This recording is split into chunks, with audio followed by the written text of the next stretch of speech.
Welcome back on my YouTube channel Satyam speak. आज के lecture में हम डिस्कस करेंगे कि जो हमारी क्लास 9 to 12 तक की एनसीईआरटी है, उस एनसीईआरटी की टेक्स्ट बुक को कैसे रीड किया जाए, क्या मेथड हो और क्या क्या हम तरीके यूज़ कर सकते हैं जिससे हमारा कॉन्सेप्ट क्या हो सके, क्लियर हो सके। देखिए, ये जब आप ये देखते हैं when you see the NCERT, तो एनसीईआरटी में सबसे इंपॉर्टेंट आपको तीन चीज़ दी है। पहला तो आपके पास क्या है, टेक्स्ट बुक है। दूसरा, टेक्स्ट बुक के अंदर कॉन्सेप्ट दिया हुआ है और उस कॉन्सेप्ट के अंदर आपको टेक्स्ट दिया हुआ है। अब आप क्या करते हैं कि आप सिर्फ इस टेक्स्ट को पढ़ते हैं कि इस टेक्स्ट में क्या दिया हुआ है, इस टेक्स्ट से रिलेटेड क्या आपके टॉपिक बन सकते हैं, आप बस इतना पढ़ते हैं। जबकि सही तरीका आपका क्या होना चाहिए कि जब भी आप एक टेक्स्ट के लाइन को दूसरे टेक्स्ट की लाइन होती है, इन दोनों के लाइन के बीच में जो कम्युनिकेशन होता है, क्यों? क्योंकि कभी भी एक लाइन और दो लाइन के बीच में जो कम्युनिकेशन होता है, उस कम्युनिकेशन को समझना ही बहुत इंपॉर्टेंट होता है। इसलिए today we will discuss about NCERT, what should be the proper way to read the NCERT. अब देखिए, एनसीईआरटी पढ़ने से पहले आपको यह पता होना चाहिए कि आपको तीन चीज इसमें करनी है। पहला, कुछ बच्चे क्या करते हैं, अगर ये टेक्स्ट बुक है तो टेक्स्ट बुक को यहां से हाईलाइट करना स्टार्ट करेंगे और पूरा रंग देंगे, पता ही नहीं चलेगा कि उसमें से जो इंपॉर्टेंट कीवर्ड है वो क्या इंपॉर्टेंट है। तो अब आपको क्या करना है, सबसे पहली चीज तो आप जब टेक्स्ट बुक ओपन करते हैं, मैं भी आपको बताऊंगा अभी एग्जांपल के थ्रू कि कैसे टेक्स्ट बुक को हम रीड कर सकते हैं। तो जब आप वो करेंगे तब आपको समझ में आएगा कि किसी भी टेक्स्ट बुक को पढ़ने का तरीका तीन स्टेज में होता है अकॉर्डिंग टू मी। जैसे मैं करता हूं, जैसे मैं अपने बच्चों को बताता हूं, तो वो आपका कितने स्टेज में होगा, तीन स्टेज में होगा। तो जो पहला स्टेज होगा आपका, वो पहला स्टेज आपका क्या होगा कि जैसे फर्स्ट रीडिंग आपने क्या किया, एक रीडिंग मार लिया। सेकंड, मैं अभी बताऊंगा अभी आपको कैसे हम करेंगे। जो सेकंड स्टेज आता है आपका, सेकंड स्टेज में आता है अंडरलाइन प्लस हाईलाइट। आपने अंडरलाइन करना स्टार्ट किया और हाईलाइट करना स्टार्ट किया, और ये क्या किसको करेंगे आप, कीवर्ड्स को करेंगे सिर्फ। इसलिए when you are going to read the NCERT text book for the CBSE, for the competitive examination, for your board examination, three stage are very important. First reading, second underline plus highlight, और जो तीसरा stage आपका होगा, third stage होगा, वो आपका होगा linking का। कैसे लिंक होगा वो भी मैं अभी आपको एग्जांपल के थ्रू बताऊंगा। ये आपके लिए बहुत ही इंपॉर्टेंट है बोर्ड एग्जाम के लिए। तो अब सपोज कीजिए आपने फर्स्ट रीडिंग करना यहाँ पे आपने स्टार्ट कर दिया। जैसे अब किताब तो मेरे पास प्रेजेंट टाइम में आप देख सकते हैं यहाँ पे कि क्लास 10th की इकोनॉमिक्स भी है, यहाँ पे क्लास 10th की ज्योग्राफी भी है, और यहाँ पे क्लास 10th की आपकी पॉलिटिक्स भी है। तो अगर कोई भी एक एग्जाम्पल ले लेते हैं, जैसे अगर पॉलिटी अगर ले रहे हैं, तो आप अब स्टार्ट करने से पहले एक बार फिर मैं आपको बता दे रहा हूँ, एनसीईआरटी को रीड करने का तीन स्टेज होना चाहिए आपके पास, शॉर्ट में, बहुत ज़्यादा डिटेल में नहीं। First reading, second underline highlight, plus third linking. जैसे अगर मैं इसमें से कोई भी अगर एक रेंडमली आपका पेज ओपन करूँ कि पावर शेयरिंग को अगर ले रहे हैं या फेडरलिज्म को ले रहे हैं, जैसे आप सपोज कीजिए टेक्स्ट बुक रीड करते हैं। हमेशा याद रखिए कि जब भी आप किसी टेक्स्ट बुक को रीड करते हैं तो सबसे ज़्यादा जरूरी इसमें होता है कि आपने टेक्स्ट बुक को पढ़ते समय क्या क्या यूज़ किया। तब आप देख सकते हैं कि यहाँ पे मेरे पास एक हाइलाइटर है और एक ब्लैक पेन है और एक मेरे पास यहाँ पे ब्लू पेन है। तो ब्लू पेन ज़्यादा कर आप बुक में मत यूज़ कीजिए, ब्लैक पेन यूज़ कीजिए ताकि आपको थोड़ा क्या लगे, वो अट्रैक्टिव लगे।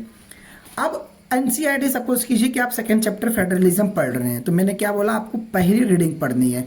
तो जब आप पहली रीडिंग पढ़ेंगे, तो जब आप ये कंप्लीट कर लेंगे, नॉर्मल में समझना नहीं है, पहले आप इसको अच्छे से पढ़ लीजिए, एक बार रीडिंग कर लीजिए। In the previous chapter we noted that the vertical division of power among the different level of government is one of the major form of power sharing.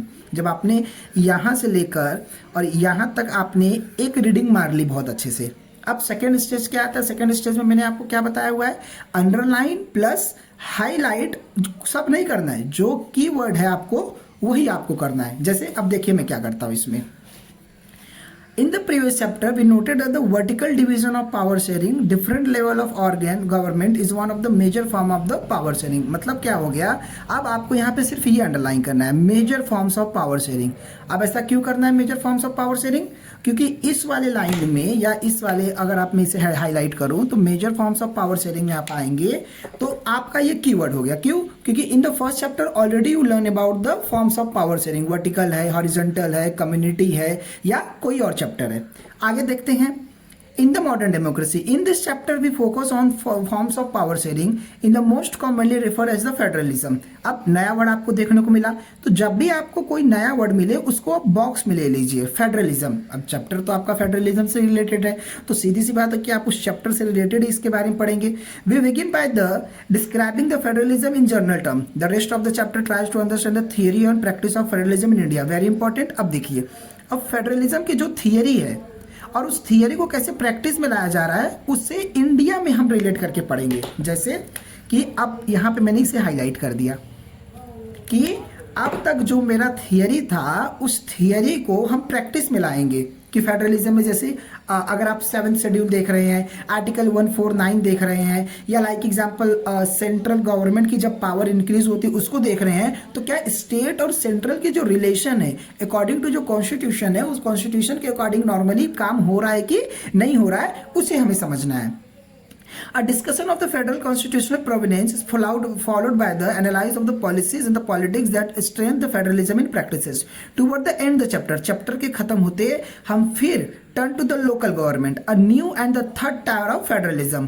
अब यहाँ पे आपका लोकल गवर्नमेंट इंपॉर्टेंट हो गया। अब ये जो लोकल गवर्नमेंट है, अब इस लोकल गवर्नमेंट में अगर आप देखेंगे तो ये न्यू वर्ड हो गया। तो आपने पहला क्या किया, आपने पहले एक सिंपल सी रीडिंग मार दिया। तो रीडिंग मारने के बाद आपने इंपॉर्टेंट टर्मिनोलॉजी को क्या किया, अंडरलाइन और हाईलाइट कर दिया।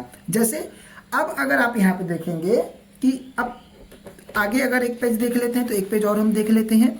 जैसे अब आप सब ने तो एक बार इसे आपको सबको तो एक बार इसे पढ़ना ही है, लेकिन फिर भी हमेशा याद रखिए कि सीबीएसई के जो टेक्स्ट बुक्स होती हैं, जो एनसीईआरटी की टेक्स्ट बुक होती हैं, उस टेक्स्ट बुक में जो बच्चा क्वेश्चन पूछता है, जैसे ये मुन्ना और मुन्नी हो गए, तो मुन्ना मुन्नी जो क्वेश्चन पूछते हैं तो वो क्वेश्चन बहुत ही इंपॉर्टेंट होते हैं। ये कॉन्सेप्ट दिया क्यों रहता है, ताकि आपने जो पढ़ा क्या उसको पढ़ने के बाद आप इसके द्वारा पूछे गए क्वेश्चन का आंसर दे पा रहे कि नहीं दे पा रहे, आर यू एबल और नॉट। तो अब जैसे लाइक एग्जाम्पल आपका टॉपिक बना दिया व्हाट इज अ फेडरलिज्म, तो आपने एक बार रीडिंग मार दिया। अब मैं रीडिंग यहाँ पे नहीं मार रहा हूँ, मैं डायरेक्ट सेकंड स्टेज पे आ रहा हूँ, क्योंकि फर्स्ट स्टेज में आपको रीडिंग मारना है। तो रीडिंग आपने मार लिया, तो जब आपने रीडिंग यहाँ पे मार लिया तो अब देखिए यहाँ पे कैसे हम स्टार्ट करते। तो पहले देखते बच्चा क्वेश्चन क्या पूछ रहा है। I am confused, what do we call the Indian government, it is union, federal और सेंट्रल। इस भाई क्वेश्चन तो सही है कि अब यहाँ पे आप लिखेंगे कि जो इंडिया है वो इंडिया यूनियन है, सेंट्रल है कि आपका फेडरल है। इसका जवाब आपको पूरे चैप्टर्स को पढ़ने के बाद मिलेगा।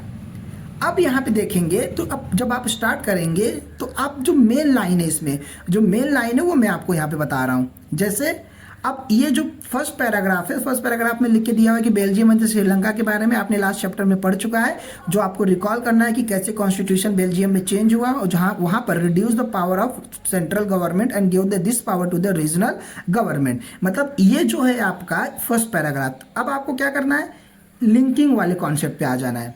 अंडरलाइन हाईलाइट मैंने बता दिया आपको, आपने यहां से लेकर यहां तक आपने क्या किया, अंडरलाइन कर दिया रीजनल गवर्नमेंट तक।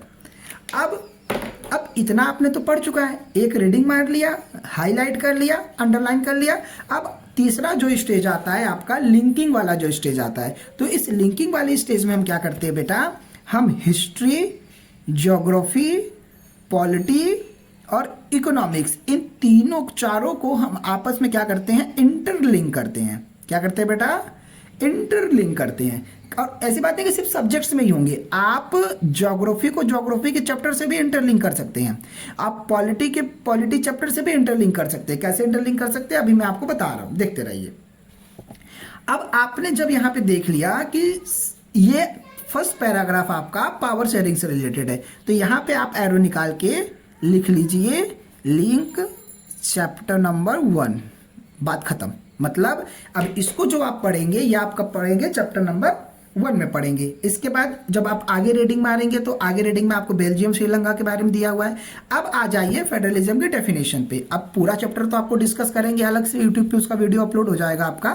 मैं यहाँ पे सिर्फ आपको बता रहा हूँ कि एनसीईआरटी रीड करने का सही तरीका क्या होना चाहिए। जैसे अब आपने यहाँ पे इंपॉर्टेंट डेफिनेशन कर लिया, federalism is a system of government in which the power is divided between the central authority and the various constitute unit of the country. अब ये वेरी इंपॉर्टेंट है। अब यहाँ पे हो गया, आपने अंडरलाइन कर लिया और आपने नॉर्मली क्या कर लिया, उसे हाईलाइट कर लिया। तो जब अंडरलाइन हाईलाइट आपने यहाँ पे कर लिया तो अब यहाँ पे आपने क्या लिखा, इंपॉर्टेंट। तो आपने इसे बॉक्स में ले लिया और बॉक्स में लेने के बाद आपने यहाँ पे इसे क्या लिख दिया, इंपॉर्टेंट लिख दिया। तो इस तरीके से जब आप एनसीईआरटी पूरे पढ़ते हैं तो एनसीईआरटी चाहे आप पॉलिटी का उठा के देख लीजिए, या अगर मैं आपको अपनी पर्सनल हिस्ट्री जो क्लास 10 की हिस्ट्री की टेक्स्ट बुक है उसे अगर मैं आपको दिखाऊं तो आप देखेंगे कि जो तरीके मैंने बताए हुए हैं आप तरीके यूज़ कीजिए, अंडरलाइन हाईलाइट कीजिए। उसके बाद अगर आप चाहिए तो अगर आपको कुछ पर्सनल नोट्स बना के लेने तो स्टिकी पेपर आजकल समय में आ गया, तो स्टिकी पेपर आप यूज़ कर सकते हैं। या आपके पास अगर कोई ख़राब पेपर बचा हुआ है, कॉपी फेयर के पेज बचे हुए हैं, तो उसको स्टिक करके आप क्या कर सकते हैं, यहाँ पे ऐड कर सकते हैं। आप मैप देख सकते हैं। अगर आपने कुछ टॉपिक में एनसीईआरटी पढ़े हुए हैं तो एनसीईआरटी के नोट्स आप पर्सनल नोट्स यहाँ पे बना सकते हैं। There is no need to make a separate notes, मतलब कॉपी फेयर स्कूल वाले बनवाते बात अलग है, लेकिन आपको क्या करना है तो ऐसे ही आप स्टिकी पेपर यूज़ कर सकते हैं, अंडरलाइन हाईलाइट कर सकते हैं। जो कॉन्सेप्ट था उस कॉन्सेप्ट को मैंने किस में कन्वर्ट कर दिया, माइंड मैप में कन्वर्ट कर दिया। तो जो ये प्रोसेस है आपका कि क्या तरीका होना चाहिए, आप तो ये तरीका होना चाहिए, अंडरलाइन हाईलाइट करके पढ़िए। और सबसे इंपॉर्टेंट है कि अगर मैं आपको यहाँ पे बताऊं कि जो एग्जाम में क्वेश्चंस आते हैं, जो मैं बहुत ही इंपॉर्टेंट है आपको जानने के लिए, अगर मैं टेक्स्ट बुक थोड़ा फोल्ड कर दूं, स्पेस नहीं हो रहा है यहाँ पे। जैसे अब देखिए यहाँ पे ये लाइन क्या लिख के दिया हुआ है, Napoleon set about the introducing the many of the reform that he had already introduce in France through a return to monarchy Napoleon had no doubt. अब यहाँ से ध्यान दीजिए, अब अगर आप यहाँ से देखेंगे कि Napoleon had no doubt to destroy the democracy in France but in the administrative field the incorporated revolutionary principle in order to make the whole system to rational efficiency. अब ये क्वेश्चन आपके सीबीएसई में 16, 19 and 20 में आया हुआ है, 5 marks के question आए हुए हैं। तो जब भी आप टेक्स्ट बुक पढ़ते हैं, टेक्स्ट बुक पढ़ते समय आप एक एक लाइन को ध्यान से देखिए। एक लाइन दूसरे लाइन से क्या डिस्कस कर रहा है कि भैया अब नेपोलियन में कोई डाउट नहीं था कि उसने डेमोक्रेसी फ्रांस में ख़त्म कर दिया, लेकिन उसने फ्रांस के एडमिनिस्ट्रेटिव फील्ड में बहुत सारे रिवोल्यूशनरी प्रिंसिपल बनाए जो मोर रेशनल और एफिशिएंट थे। तो इसको आपको समझना पड़ेगा। इसलिए एनसीईआरटी पढ़ते समय आप different types of charts use कीजिए, माइंड मैप यूज़ कीजिए। तो अगर आप टेक्स्ट बुक देखेंगे तो पूरी टेक्स्ट बुक आपको वैसे ही मिलेगी। जैसे अच्छा, टेक्स्ट बुक अगर रंगीन होता है तो फिर आपको पढ़ने में भी मज़ा देता है, अगर नहीं है तो फिर पढ़ने में भी मज़ा नहीं देगा। अगर नेशनलिज्म इन इंडिया देख लीजिए, सबके जो बुक्स हैं अगर फोटो है कि कौन सी लाइन इंपॉर्टेंट है कौन सी लाइन नहीं इंपॉर्टेंट है, तो सारे आपके डिस्क्रिप्शन बॉक्स में चले जाएंगे अकॉर्डिंग टू चैप्टर वाइज। सो आज आपने क्या देखा कि एनसीईआरटी पढ़ने का सही तरीका क्या होना चाहिए। तो क्या सही तरीका होना चाहिए, पहला आप क्या करेंगे, फर्स्ट रीडिंग मारेंगे, सेकेंड अंडरलाइन और हाईलाइट करेंगे, और तीसरा क्या करेंगे, हिस्ट्री, ज्योग्राफी, पॉलिटी और इकोनॉमिक को आप क्या करेंगे, इंटरलिंक करेंगे। इंटरलिंक करने का मैं एक और अच्छा तरीका आपको बता रहा हूं। जैसे अगर आप हिस्ट्री के 3rd चैप्टर में आइए, अब 3rd चैप्टर का नाम क्या है, the making of a global world. अब आप आ जाइए इकोनॉमिक्स के 4th चैप्टर पे।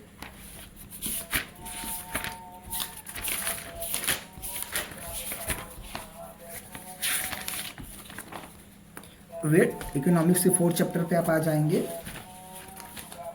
पेज नंबर 54 पे है जो। हाँ, अब देखिए यहाँ पे, अब ये चैप्टर देखिए, the making of a global world, और इस चैप्टर का नाम है ग्लोबलाइजेशन।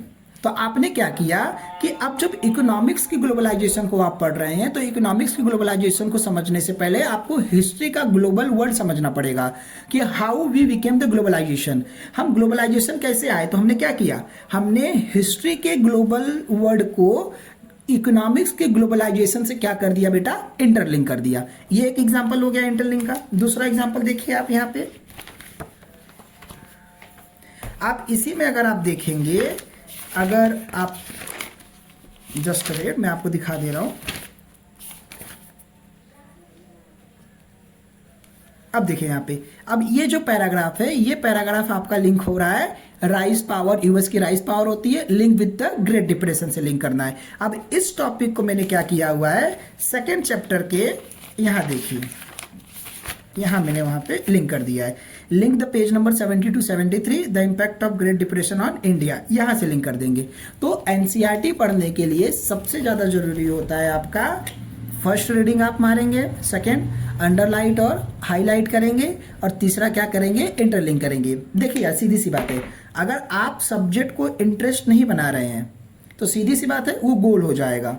इसलिए कोशिश कीजिए कि आपका जो सब्जेक्ट है, वो जो सब्जेक्ट को आप इंटरेस्टिंग बनाइए। आप एग्जाम्पल पढ़ रहे तो इसको आप रसिया ले लीजिए, इसको फ्रांस ले लीजिए, इसको जीडीपी ले लीजिए, इसको जीएनपी ले लीजिए, इसको आप वाटर रिसोर्स ले लीजिए, तो इसको आप कोल माइन ले लीजिए। सो जब आप एग्जाम्पल के थ्रू पढ़ना स्टार्ट करते हैं, when you try to make your subject interesting by yourself, not the by sir and teachers. Sir teachers का तो बहुत बड़ा रोल होता ही है, लेकिन जब आप अपने खुद पे सब्जेक्ट पे इंटरेस्ट डालते हैं तो सीधा सा मतलब है कि आपके वो जो सब्जेक्ट्स हैं वो आपको बहुत ही अच्छे तरीके से समझ में आते हैं। So I hope you will get कि what should be the proper way of NCERT, reading करने का क्या प्रॉपर वे होना चाहिए, ये आपको अच्छे से समझ में आ गया होगा। इसलिए अब आपको एनसीईआरटी को लेके जो भी डाउट्स होंगे, जो भी कंफ्यूजन होंगे, आप मुझे बता दीजिएगा। Thank you.